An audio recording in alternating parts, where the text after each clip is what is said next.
Olá, irmãos, bom dia a todos. Estamos aqui para mais uma vez dar sequência aos nossos estudos do EAD, o estudo aprofundado da doutrina espírita.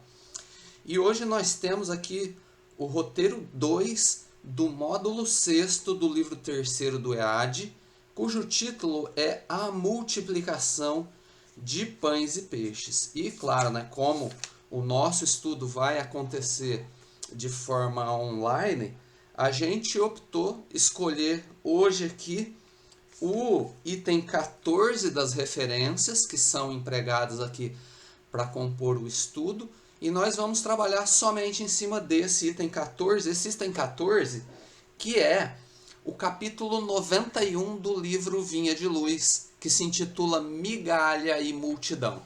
E Emmanuel vai tirar inspiração do capítulo 14, versículo 19 do Evangelho de Mateus, que diz assim, mandou então a multidão assentar-se na relva, tomou os 5 pães e 2 peixes e, elevando os olhos ao céu, abençoou-os, partindo em seguida os pães, deu-os aos seus discípulos, que os distribuíram ao povo.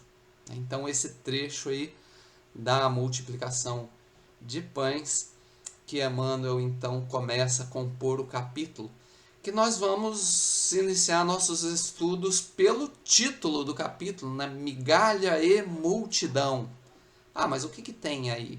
Eu acho que tem bastante coisa para a gente começar a refletir, no que Emmanuel vai nos direcionar no texto propriamente dito, porque multidão, a multidão, a gente vem falando sempre em nossas palestras que é uma referência a um grupo, a um tipo de espíritos, que vai se caracterizar pela terceira ordem.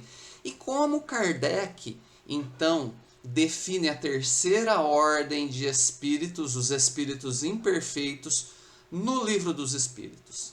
Bom, na questão 101, Kardec diz assim, que predomina a matéria nesses espíritos. Ele dirá, de forma bem sintética, ele dirá também que esses espíritos, os imperfeitos, têm propensão ao mal. Eles se caracterizam por uma grande ignorância, pelo orgulho, pelo egoísmo. E aí Kardec segue definindo, mas, estranhamente, são todos elementos que nos são muito familiares. Portanto, estarmos nós habitando um planeta de provas e expiações, porque nós somos esses espíritos de terceira ordem. E se cada um de nós lermos as questões 102 a 106, na 101, Kardec então apresenta os espíritos imperfeitos de forma mais generalizada, mas na 102 até a 106, cada uma dessas, Kardec vai passar a definir, subdividir esses grupos, como por assim dizer. E na 102 teremos os espíritos impuros, depois os levianos, os pseudo-sábios, teremos depois os neutros e os batedores e perturbadores. E se a gente ler cada uma dessas questões e essa definição, essa explicação de como são essas dentro dos espíritos imperfeitos, essa subdivisão, a gente vai acabar se identificando com todos eles em uma ou outra característica. Isso significa que nós somos uma mescla. É por isso que a ideia da multidão tem tanto esse simbolismo, porque é um conjunto muito grande de elementos que estão borbulhando todos juntos nessa grande concepção, nessa grande criação que é o espírito, que somos cada um de nós. E então, tendo isso em mente, porque o texto é migalha e multidão, tendo a ideia da multidão, desse simbolismo que está dentro da ideia da multidão, vamos para a conjunção e, porque temos aí migalha e multidão. A conjunção e é bem interessante, porque e é ao mesmo tempo uma conjunção aditiva ou uma conjunção adversativa. Ela pode ser empregada tanto como uma quanto como outra, né? E como conjunção aditiva, a letra E, ela cumpre o papel de unir, de juntar duas palavras, duas frases, duas ideias, né? Então, note, migalha e multidão. Então, são dois elementos, aquele da multidão que nós já exploramos, que estão ligados, que se ligam. E como conjunção adversativa, ela já tem um papel diferente. A letra E, ela oferece um contraponto. Ela entra como mas, porém. Então, como conjunção aditiva, ela une. E como conjunção adversativa, ela oferece um contraponto. Isso mais isso. Não separa, mas é um contraponto, né? É uma ideia, é uma oposição, não uma união. Então, importante a gente ter isso em mente, porque com isso em mente a gente vai entender a migalha. Porque migalha é algo muito pequeno, tá? É um fragmento mínimo, desprezível, de tão pequeno que é, né? E quando você lê, então, dentro da... Se a multidão é aquela ideia dos espíritos que vão estar expressos, espíritos de terceira ordem, espíritos imperfeitos, que estarão expressos lá, segundo Kardec, na questão 101 a 106, quando você lê as questões 107 a 111, que definem a segunda ordem de espíritos, que são os bons espíritos, você vai encontrar nessas definições a migalha que já existe também em cada um de nós, porque a gente se identifica também com esses espíritos, mas de forma bem pequenininha, de forma muito fragmentar. Então notem que já no título Emmanuel nos conduz a refletir sobre a lei do progresso. O título é sobre progresso e é sobre nós, dentro, circunscritos à lei do progresso, na nossa atual condição, né?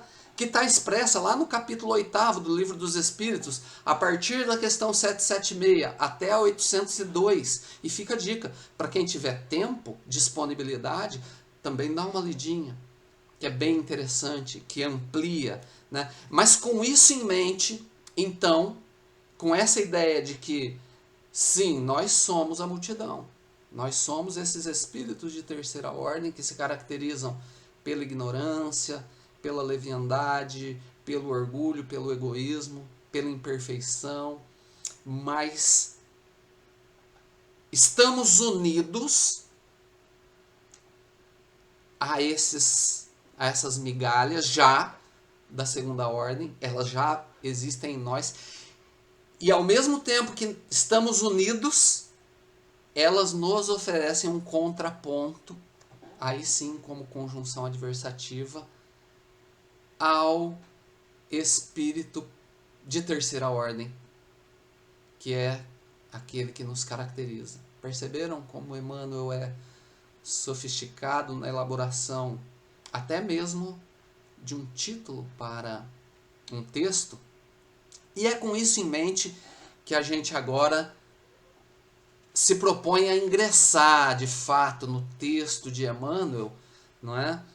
Para entender de forma mais ampla essas ideias que ele nos oferece. Porque ele vai começar falando assim, ó: ante o quadro da legião de famintos, qualquer homem experimentaria invencível desânimo, considerando a migalha de 5 pães e 2 peixes. Quer dizer, ele nos apresenta o momento vivido lá pelo Cristo, mas também nos apresenta algumas ideias que podem nos conduzir dentro daquilo que a gente já analisou do título do texto, que podem nos conduzir a também alguma simbologia naquilo que Emmanuel nos apresenta, né? E aqui, na minha análise, está aquela ideia de olhar aquele copo meio vazio, né? E sim, se eu observo o copo que está meio vazio do ponto do que lhe falta, aí sim, essa migalha, esse pouquinho que tem lá no copo, acaba nos desanimando.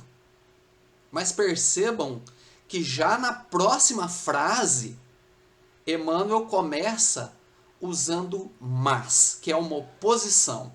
A gente se desanima olhando o copo meio vazio, mas calma, uma ideia contrária está surgindo, mas Jesus emprega o imenso poder da bondade e consegue alimentar a todos sobrejamente. Quer dizer, de sobra. Observemos, contudo, segue Emmanuel, que para isso toma os discípulos como intermediários. Então aqui, primeiro, é a nossa migalha, esse fragmento mínimo que supre não só nós, mas a multidão inteira. Perceberam? Como? Como intermediários do Cristo. Quando a gente se oferece para cumprir esse papel. Então toda essa fome, toda essa carência, toda essa miséria acaba sendo suprida não por nós. Não é nada nosso. É o Cristo. A gente é intermediário. Então, já Emmanuel começa a nos apresentar a nossa responsabilidade e começa a nos apresentar, agora não o copo meio vazio, mas o copo meio cheio. Essa migalha está lá. Para que a gente entenda e valorize. Não só a metade vazia do copo, é necessário observar a metade vazia do copo. Mas é necessário observar também a migalha que já foi construída por nós ao longo da nossa caminhada, da nossa jornada. Emmanuel nos informa: o ensinamento do Mestre nesse ponto do Evangelho é altamente simbólico. Isso é uma informação, tá? Não é Emmanuel que está falando. Né? Quer dizer, não é somente sobre pão e peixe e como eles se multiplicaram. Esse aspecto tá também, mas não é somente sobre isso. Emmanuel está falando que é altamente simbólico, então tem muito mais simbolismo do que pão e peixe e multiplicação. E talvez seja esse simbolismo, segundo o que nos apresenta Emmanuel nesse texto, o que verdadeiramente interessa. Porque muitas vezes a gente fica lá, como é que foi? O peixinho nasceu do outro, ou ele se clonou, ou... Pô, peraí, Emmanuel está falando que mais importante do que isso é o simbolismo que está presente, tá, gente? E aí ele vai ser claro como cristal. Ele vai ser claro como cristal. Ele vai dizer assim, ó: quem identifica o aluvião de males criados por nós mesmos, nos desvios da vontade, na sucessão de nossas existências sobre a terra, custa crer na migalha de bem que possuímos em nós próprios. Às vezes a gente nem enxerga o copo meio vazio, a gente vai enxergar o copo completamente vazio. Custa crer que tem alguma migalha ali. Né? E vamos lá, quem é que identifica os males que ele mesmo criou? É quem aceita carregar a sua cruz. É quem ingressa nos valores do Cristo de fato. É quem verdadeiramente comprou as ideias do Cristo e implementa essas ideias na sua própria existência. Essa pessoa identifica o aluvião de males que ela mesma criou. Não adianta, não é a ideia de eu identificar o aluvião de males que qualquer outro irmão criou, não é disso. Isso aí é mole, isso aí é só a nossa própria projeção da nossa verdadeira essência no outro, tentando fugir de nós mesmos. Agora, a verdadeira coragem é olhar para mim e falar: realmente, nesse aspecto aqui não tá legal. E aí eu identifico. Segue Emmanuel. Aqui corrói a enfermidade. Além surge o fracasso. Acolá manifestam-se expressões múltiplas do crime. Como atender às necessidades complexas? Muitos aprendizes recuam ante a extensão da tarefa. É porque Emmanuel sintetiza nessas figuras a enfermidade, o fracasso, o crime, a necessidade. Ele sintetiza nessas figuras, e são muitas outras que estão presentes na fome da multidão, na ansiedade da multidão em suprir as suas necessidades, a própria vida. A nossa vida é isso aí, via de regra, né? E perante isso é lógico, dá vontade de fugir mesmo. É muito mais fácil projetar aquilo que tem dentro de mim no outro do que admitir que aquilo está em mim. Mas, na próxima frase, ele começa de novo usando uma contraposição. Ele vai colocar, entretanto, quer dizer, dá vontade de fugir. Mas, espera aí, se você não fugir, e aí ele entra com, se o servidor caminha para o Senhor, e se é uma condição, né? Qual a condição? O servidor caminhando para o Senhor. Atendida essa condição, o que acontece? Ele nos dirá, a migalha de suas luzes é imediatamente, é na hora. Eu resolvi agora que eu vou realmente me aprofundar nos meus estudos, tentar aprender alguma coisa, aplicar ainda que minimamente na minha vida. Pronto. Então, atendemos a essa condição. O servidor caminha para o Senhor. Né? A boa terra, lembra da boa terra? A boa terra é aquele que ouve, compreende e produz. Não importa quanto, 30, 60, 100 por 1. Quer dizer, eu estou tentando ouvir alguma coisa, estou aprendendo. O que eu aprendi? Estou aplicando, ainda que minimamente, produzindo um pouquinho. Então pronto, atendi. O servidor fiel caminha para o Senhor. A migalha de suas luzes é imediatamente, no mesmo momento em que eu tomo essa decisão, suprida pelo milagre da multiplicação. É disso que se trata, pelo milagre da multiplicação. A minha migalha cresce. Aquela migalhinha, aquele pedacinho desprezível vira luz. Aquele pontinho cinza vira um sol. Né? Então, é suprida pelo milagre da multiplicação, de vez que Jesus, considerando a oferta espontânea, veio de dentro. Abençoar-lhe-á o patrimônio pequenino, permitindo-lhe nutrir verdadeiras multidões de necessitados. Não nutre a si mesmo.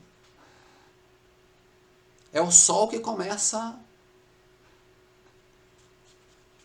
a brilhar em todas as direções. E segue Emmanuel dizendo assim, a massa de nossas imperfeições ainda é inaquilatável, não dá para quilatar, não dá para medir, mensurar. É absurda. Em toda parte há moléstias, deficiências, ruínas. Ele coloca 3 pontinhos. Quer dizer, nossa, em toda parte tem tudo que tu pensar que nos conduz ao caminho, ao campo da ignorância. Porque é de onde nós viemos. Fomos criados simples e ignorantes. Então, é muita coisa ainda para construir. E ele continua falando assim, é imprescindível, no entanto, não duvidar das nossas possibilidades mínimas do bem. Tem que ver a migalha. A gente tem que reconhecer a nossa deficiência, mas também tem que olhar para a nossa migalha, para aquilo que nós já construímos. Tem que ler as questões 101 e adiante que definem os espíritos de terceira ordem, mas também tem que observar os de segunda ordem e começar a perceber o que nós temos dali, ainda que pequenininho. Né? Porque eu vivia falando que a primeira vez que eu li o livro dos Espíritos, quando eu cheguei nesse trecho aí, eu me identifiquei. com os espíritos de segunda ordem, né? E eu achava aquilo muito engraçado, porque eu falei, nossa, a gente é tão ignorante, né, que a gente olha, se vê onde a gente não está. E Emmanuel está falando que realmente a gente ainda não está, mas tem um pedacinho nosso que está lá, e é por isso que a gente se identifica. Perceberam? Tem uma migalha ali. É por isso que a gente olha e fala, nossa, mas eu tenho um pouquinho disso aqui. E é esse campo da lucidez que o texto nos convida a adentrar. E ele fala assim, então é imprescindível, no entanto, não duvidar das nossas possibilidades mínimas no bem. Nossas migalhas de boa vontade, na disposição de servir santamente, quando conduzidas ao Cristo. Gente, servir santamente é de verdade a coisa, né? Quando conduzidas ao Cristo, valem mais do que toda a multidão de males do mundo. E aí a minha cabeça explodiu. Eu fiquei pensando, eu falei, nossa, eu tenho que... Mas não dá. Realmente eu não consigo articular em palavras o que... Eu ouvi isso aí, eu entendi. Que esse fragmentozinho que tem em mim é grande. Mas Emmanuel está falando que vale mais do que toda a multidão de males, não minha, do mundo.